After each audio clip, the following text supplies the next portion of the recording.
this gloomy picture that you drew, at least we can be here thanks to Trump. I don't know if you know this, but I was supposed to go twice a year to the US, and that's what I had budgeted in my grant. And since Trump became president, nobody wanted to go anymore. So my panels were canceled, and then myself, I don't want to go anymore either. So the money I saved, thanks to Trump, is the money we spend on this conference. So at least, yeah, this is the percentage. Yeah, okay. Yeah, and as you said, we got to know each other, which otherwise wouldn't have happened. Yeah. Exactly. So please, if you have questions, let me.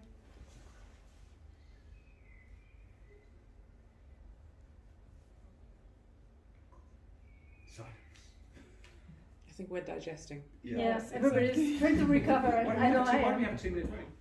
Oh, okay. Yeah. No, go ahead, Ted. Yeah, thank you very much for that. It was super gloomy in its own way, and I'm not as gloomy as you. I on this question, I wonder. I'm going to raise a challenge to what you said. If that's all right. You did talk about that world prior to the beginning of 2020.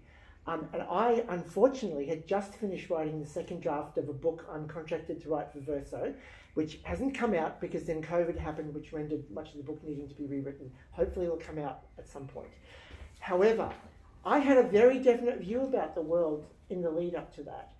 And to be honest, the trends that we were seeing that were so intensified by COVID, it seems like what was taken advantage of in those 2 years particularly was an acceleration of a bunch of trends. You did refer to them. Yeah.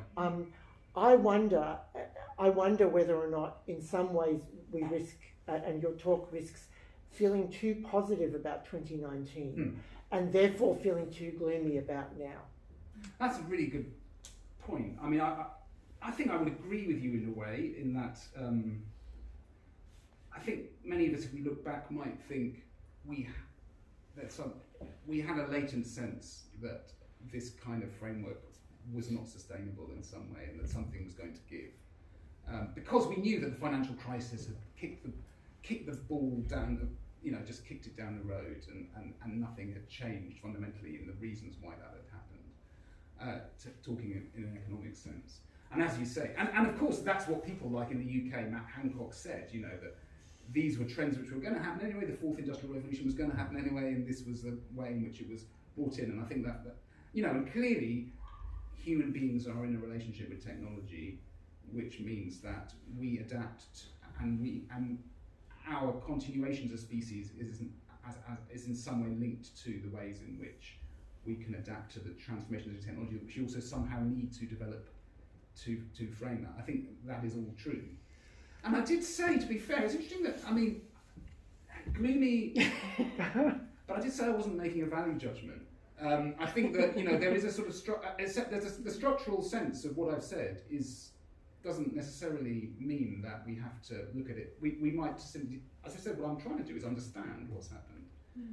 And so I suppose it depends if you're a glass half, maybe I gave a glass half empty framing of it, but I think we can't pretend that a lot of what I've said is not true, and certainly the framework of reading and writing and structural representations of the world, and work, things which are fundamental to the human experience.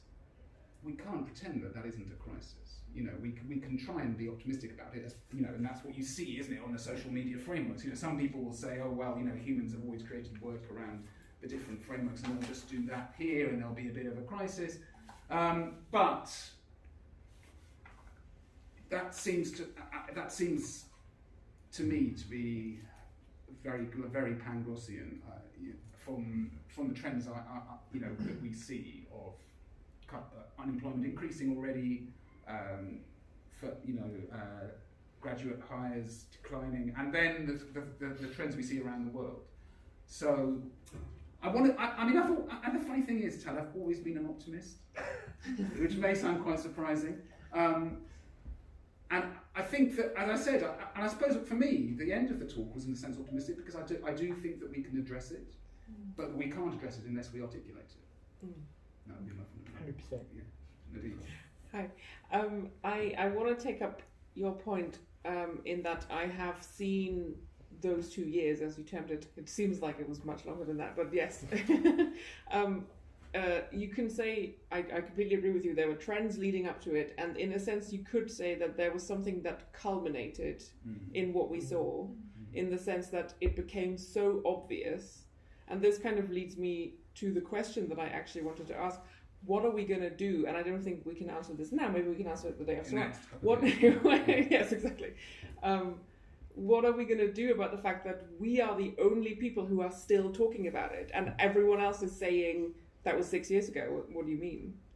So I think, to me, in a sense, maybe we are the people who saw that those trends had led to this, and I think what you said is exactly right. It wasn't a medical crisis at all. It was a much broader crisis. Yes. And I think, as you just said, in order to address something, you need to articulate it, and I think maybe that's what we're here for. That's in what a we're sense. here for. Yeah, That's what yeah. we need to find words. And I don't think, in a way I haven't got an answer. What are we going to do about it? I don't know. I hope we can But spend you the see next the 2 days problem, talking right? about Yes, it. yes. I hope we can spend the next 2 days talking about it. Yeah. So I can't answer the question. I've always wondered if after the 1929 crisis, which I think is like the last thing of such dimension as what we saw during COVID, if people spend their time in the 30s denying that anything really big happened in 1929, I really wonder about this. It's one of the historical things I want to study. That is a good question, and probably quite a lot of people did. Yeah, I think so too. Yeah. Yes, Maria. Yeah, thank you so much for the presentation. It's just so many layers. I'm really just digesting, taking it in. From the legal perspective, as I'm a lawyer, we talked a lot about consent, but we talked about it in a very narrow way, consenting to the vaccine mostly. So consent was construed in a very particular way by the lawyers. And your presentation made me think that perhaps this idea of consent needs to be interpreted broader. Did we consent to being reconditioned in these fundamental ways that you mentioned? So basically, I would just love if you could talk a bit more as to how you see consent, especially from a historical perspective, because precisely it's exactly what you said, that the time perception got changed and it affected every single person. And I'm teaching also kids and I see how it affected them. But we didn't really consent to that. But the whole human rights movement that started in the 1940s actively was codifying in the conventions dignity, autonomy, and as an individual we need to really be asked in a way. So we didn't consent neither individually nor collectively. So what would be your thoughts on that? I think that's a really important question. I mean, well, of course, abusers often say silence is consent. And I had a letter from one of the few people in America in my field who will talk to me about this, and he said that it reminded him of when there was a case of abuse in the family, and then everybody tries to cover it up and pretend that nothing has happened, and the kind of silence which is going on is just like that, and it makes me feel. So that's what your question makes me think of, because consent is twisted around by abusers into something where, oh, everybody's happy because nobody's complaining. So I guess maybe one of the things that we have got to do is find ways to articulate a lack of consent and make sure that that this will be the tip of an iceberg which becomes deeper and deeper, and which is able to articulate that. I think articulating a lack of consent into this, as you very rightly said, reconditioning, which we have been forced to accept, is something that we have to find ways to address. Thank you. Yeah. Adam. Thank you. If I can go back to the point you made about the far right and far left, piecing more together since 2020. Yeah. I really like that point. I'm very much inclined to agree, but also coming from the background of study and research of this region of Central European region politics and nationalism and media discourse, I can also imagine that many people would say that pandemic was a mere facilitator of this development, that there were convergence already before. Yeah. Would you? Yeah, I mean, would you agree, or would you say that it was more of a game changer in itself? I mean, you may well be. I mean, I suppose a good example of this would be the Ukraine war. I mean, because there were a lot of people saying on the far left, or on the left, let's say, pre-COVID, talking about the American manipulation of 2014 and all this kind of thing. So it wasn't like that was a surprise, and yet on the other hand, it was also, clear that people on the nationalist right in Europe, such as Marine Le Pen, were sympathetic to Russia, and so therefore there was that convergence there. You are right.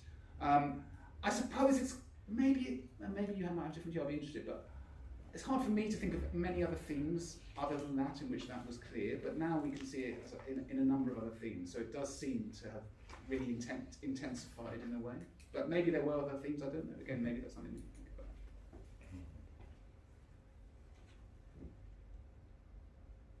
You want to come back? No. Mike, I see you're burning to ask something, but you don't dare. Okay. Thanks, Toby. I thought that was really good. I thought it was really good that you pointed out about sort of the increase in sort of deaths and stuff after the sort of massive, almost sort of traumatic event, which you do tend to see with sort of these historical events. I was just going to come back to the point that Nadine and Tad were sort of saying about what was life like in the pre-pandemic, and the one thing that I remember so much about that really sort of wound me up was this whole new normal.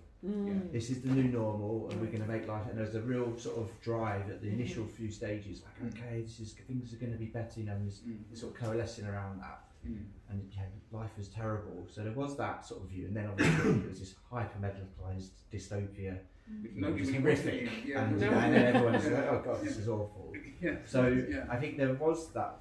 I think the reason why people sort of so caught on to this is the new thing. We'll get on behind, save lives and vaccinate as many people as possible, because it was seen as a positive thing to do. Obviously, in retrospect, it's like, oh God. Now, I think that's why people don't want to talk about it actually, because they completely lost their minds. And who wants to be reminded that you acted like an idiot for so many years? So I think there is that positive actually, but things weren't so good, and but I think things have got worse in many ways, but I think in some ways things have changed, and I think it's there is a opportunity for people who are actually going to say this was bullshit. I agree with that, and I think that actually thinking back to what a few of you said, think about the pre-COVID era. I mean, one of the things we saw, of course, was actually a massive digital utopianism in the first months of COVID. This isn't just going to save lives. It's great. I mean, this is the future. It's going to make everything better for everybody. Bake sourdough on it.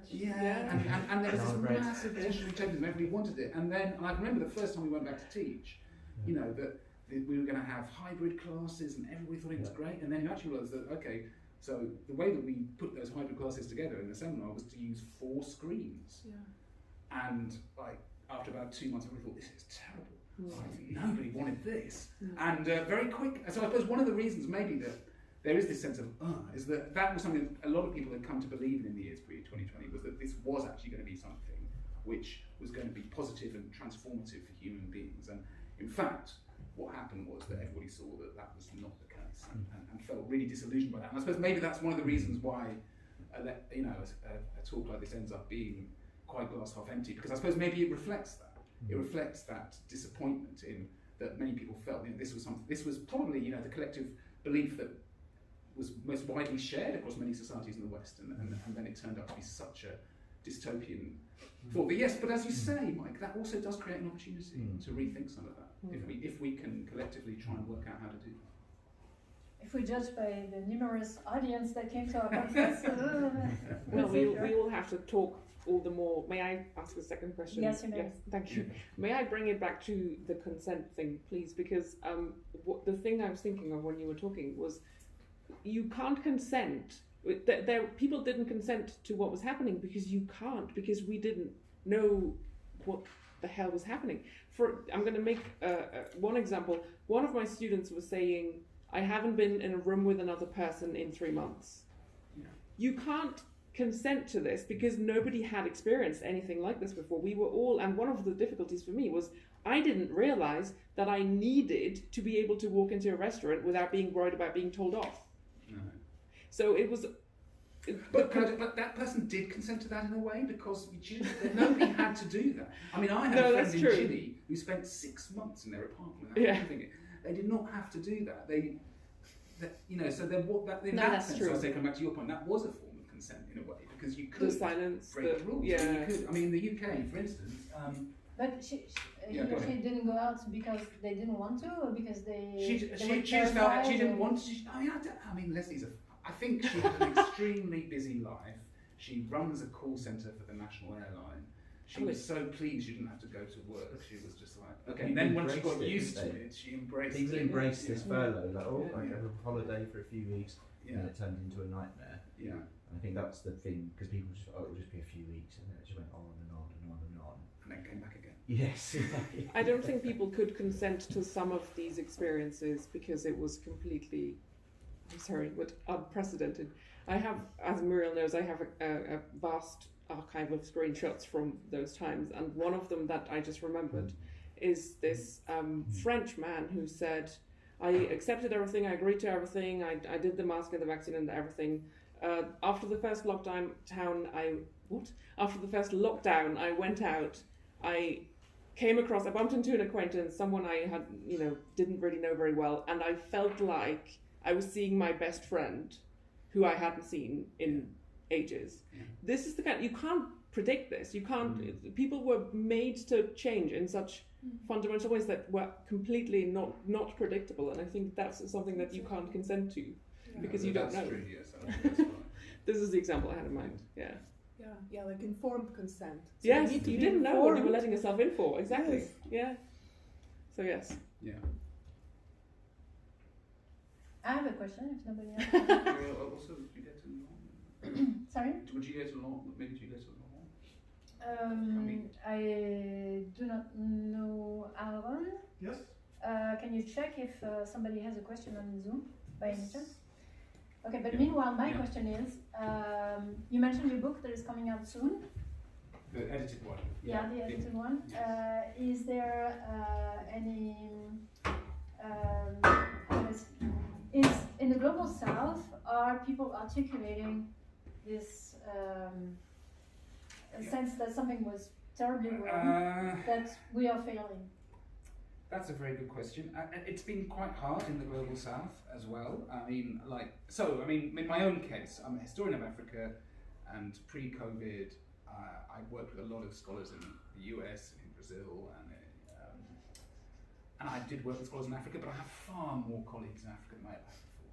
I'm working with many, many more people on different aspects of COVID policies. But this is partly because, the positions I try to articulate are ones which fall on fertile ground there. But at the same time, it's very hard in an African context for people to articulate these ideas because of their dependence on foreign funding. You're dependent on partners in the West for so much of funding and maintaining the academic framework that... Even today? Oh yeah. Very hard. A country like India is a bit different. But then in India, of course, you have Modi and an authoritarian nationalist framework. So if somebody says, well, actually, this was a disaster, and people did do that, but it could be dangerous. So the authoritarian political context is very important for understanding how this has not also been critiqued as much as people would like to have critiqued it in the world. So that's another reason why this was a kind of political experience. Okay, so no questions online, that's fine. Yes. Make a second Absolutely. question. The part on existential fear of death really touched me, because I think it was one of the big issues which were played in the pandemic, and perhaps it's something of Western societies.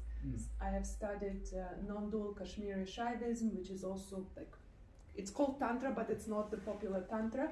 But this whole idea that there is no untimely death in that tradition. There's not such thing as untimely death. Yeah. And the Tantrikas traditionally, they would walk around with a skull and eat from a skull just to be reminded of death, just to habituate themselves.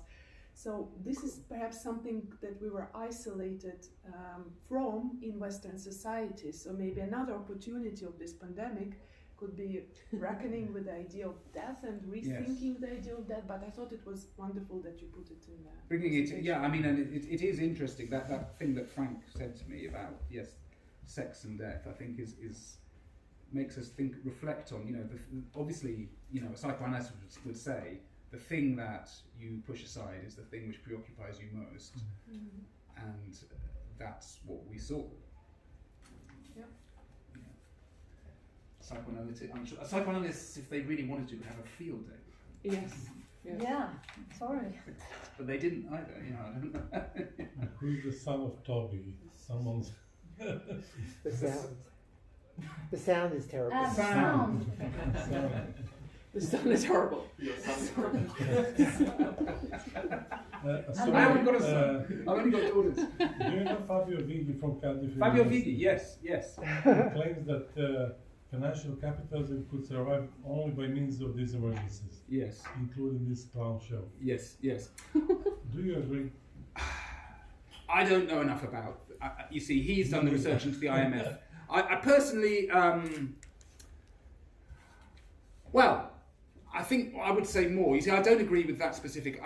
I would see it more as a product of the dematerialized economic framework that we have. So I think that this is. I wouldn't say that there's a conspiracy to do this, which is kind of the Vighi approach. I would simply say that this is more an outcome of the economic framework that we have, rather than the idea that the IMF was. That I know that chapter he wrote where he said that the economic. That the economic framework was also in a state of collapse, which is why. Do you think his approach is too narrow? I think that personally, as a historian, I think you have to understand it I would understand it through the framework I articulated, through mediation, through transforming of relationships, of subjectivities, and also dematerialized currency. One thing I wrote about in the COVID consensus was the way in which what we saw, this relationship between the public and the private realm,